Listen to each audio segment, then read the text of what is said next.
الحمد لله والصلاة والسلام على رسول الله أما بعد. قال الله تعالى في القرآن المجيد: أعوذ بالله من الشيطان الرجيم.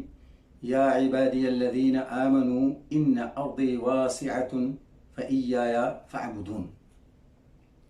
اے میرے مومن بندو، میری زمین بہت کشادہ ہے، سو تم میری ہی عبادت کرو۔ یہ اس وقت کی بات ہے جب مسلمانوں پر زمین تنگ کی جا رہی تھی اور مسلمان کمزوری کی حالت میں تھے، تو اللہ رب العالمین نے انہیں یہ دلاسا دیا کہ میری زمین بہت کشادہ ہے اور تمہاری حفاظت کرنا میری ذمہ داری ہے۔ آج اگر تمہارے اوپر کسی مقام پر زمین تنگ ہو رہی ہے دشمنوں کے مقابلے میں یا دشمنوں کی وجہ سے، تو تم وہاں سے ٹرانسفر ہو کر کے اپنے ایمان کو بچا کر کے کہیں اور چلے آؤ اور اس مقام پر تم میری ہی عبادت کرو، اس لیے کہ میں نے تمہیں صرف اور صرف اپنی عبادت کے لیے پیدا کیا ہے۔ وَمَا خَلَقْتُ الْجِنَّ وَالْإِنسَ إِلَّا لِيَعْبُدُونَ۔ ہم نے تمہیں صرف اپنی عبادت کے لیے پیدا کیا۔ اگر ہماری عبادت ادا کرنے میں کوئی رخنا ڈال رہا ہے، کوئی تنگ کر رہا ہے، تو اس چیز کو تم سامنے رکھ کر کے عبادت ڈھیلی نہ پڑے کہ ہمیں سامنے سے مشکل میں ڈالا جا رہا ہے، ہمیں تنگ کیا جا رہا ہے، ہم اللہ کی عبادت کیسے کریں۔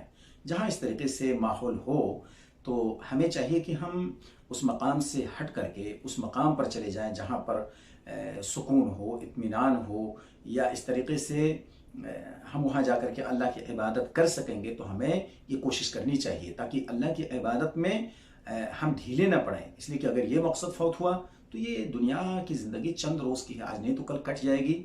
کسی بھی حال میں آرام سے یا پریشانی سے، تکلیف میں، دکھ میں، درد میں، جس حال میں بھی یہ زندگی جانی ہی جانی ہے، وہ زندگی جسے بنانے کے لیے اللہ تعالیٰ نے ہمیں پیدا کیا ہے، دنیا کو بطور مقدمہ رکھا ہے، اس چیز کو ہم بنانے کے لیے اپنے آپ کو ریڈی کر کے رکھیں ہر اس مقام پر جہاں اللہ تعالیٰ ہمیں موقع دے۔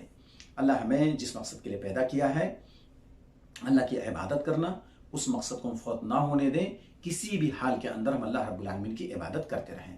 اللہ رب العالمین ہمیں اس بات کی توفیق عطا فرمائے کہ ہم اس کی عبادت کو کرتے رہیں اور اسی عبادت کے ساتھ اس دنیا سے ہم جائیں۔ وَاعْبُدْ رَبَّكَ حَتَّى يَأْتِيَكَ الْيَقِينُ۔ اللہ کی عبادت تم اس وقت تک کرتے رہو جب تک کہ تمہاری جان میں جان ہے، مرتے دم تک۔ اللہ ہمیں اس بات کی توفیق عطا فرمائے۔ وآخر دعوانا ان الحمد للہ رب العالمین۔